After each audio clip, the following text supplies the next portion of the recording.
जो स्टूडेंट्स यहाँ बैठे हैं, आपसे मैं एक छोटी सी बात कहना चाहती हूँ। आपने एपीजे अब्दुल कलाम साहब का नाम सुना है ना सबने?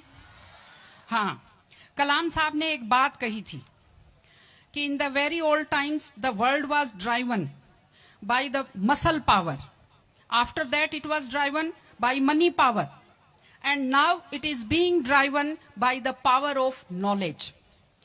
यानी पहले शरीर की ताकत से दुनिया चलती थी, उसके बाद कुछ दिन पैसे से दुनिया चली, और अब दुनिया कैसे चलती है? ज्ञान की ताकत से चलती है। आज अमेरिका और रूस, फ्रांस क्यों हमसे आगे हैं? उनकी जनसंख्या भी कम है, शायद वो मेहनती भी हमसे कम हैं, लेकिन वो हमसे क्यों आगे हैं? क्योंकि उनके यहाँ शिक्षा का जो प्रसार था वो हमसे ज्यादा हुआ, वो हमसे ज्यादा एजुकेटेड हैं। हम लोग प्राचीन काल में हमारे यहाँ बहुत अच्छी यूनिवर्सिटीज थी, नालंदा यूनिवर्सिटी थी, तक्षशिला यूनिवर्सिटी थी, लेकिन जब मध्यकाल आया तो हमने अंधविश्वासों पर ज्यादा ध्यान दिया और जो नॉलेज था साइंस का उस पर हमने कम ध्यान दिया, इसलिए हम विश्व में पिछड़ गए। एसएसटी में आप लोग पढ़ते होंगे, 10th के बच्चे एसएसटी पढ़ते हैं, कि एक समय था जब वर्ल्ड की जो रिचेस्ट कंट्रीज थी वो रूस अमेरिका नहीं थी, वो इंडिया था और वो चाइना था।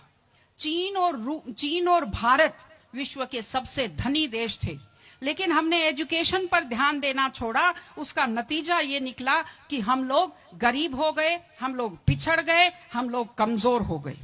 इसलिए अगर आपको खुद को ताकतवर होना है और इस देश को ताकतवर बनाना है तो आप लोग शिक्षा पर ज्यादा से ज्यादा ध्यान दीजिए।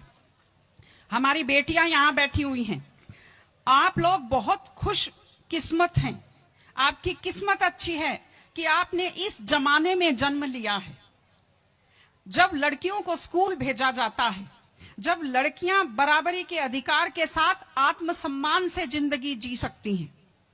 मैं अभी सोफे पर अकेली बैठी हुई थी, फिर उसके बाद शिफा जी आए और फिर उसके बाद संतोष जी आए, तो हमें जगह हमारी बढ़ती गई। मैंने कहा भाई पुरुषों सिंहासन खाली करो, महिलाएं आती हैं।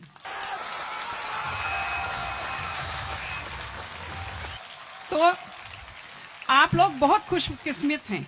आपकी दादी नानी कितना मेहनत करती थी, सांस नहीं ले पाती थी खुलकर, घूंघट से चेहरा ढककर रखना पड़ता था, जोर से बोल नहीं पाती थी, कानाफूसी में बात करती थी, और आप कितने सम्मान के साथ अपना बैग लेकर के पूरे विश्वास से आप स्कूल आते हो।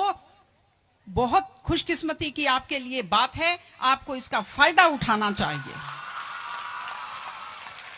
आपको कोशिश करनी चाहिए कि आप एक मजबूत नारी बने। और आपसे मैं कहना चाहती हूं कि आपके ऊपर बहुत विश्वास करते हैं, आपके पेरेंट्स आपको घर से बाहर भेजते हैं, अपने माता पिता को हमेशा अपने मन में रखिए। दूसरी चीज आप बच्चों से जो कहना चाहती हूँ, आजकल क्या है, पहले तो घर में बहुत सारे बच्चे होते थे, संयुक्त परिवार होता था, चलते ही कोई सिर में थप्पड़ मार देता था, बच्चों को बुरा नहीं लगता था, टीचर्स की मार खाते रहते थे, हंसते रहते थे।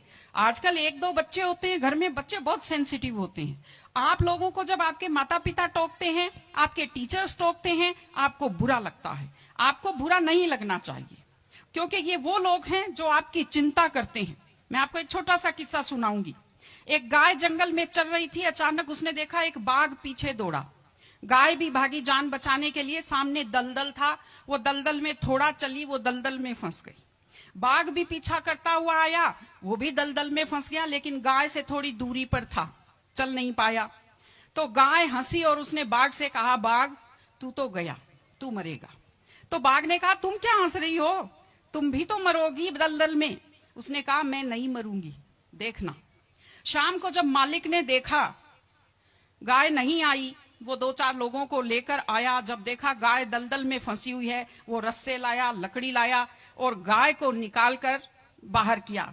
तो गाय ने बाघ को कहा, बाघ तुझे कोई नहीं निकालेगा, मैंने कहा था ना, जिसको संभालने वाले होते हैं वो दलदल में फंसकर नहीं मरता। आपके जो टीचर्स हैं, आपके टीचर्स और आपके पेरेंट्स आपको संभालने वाले हैं। अगर आप उनकी बात मानेंगे, आप डांट के पीछे छुपी हुई उनकी चिंता को आप समझेंगे तो आप बुराइयों के और गलतियों के दलदल में कभी नहीं फंसेंगे।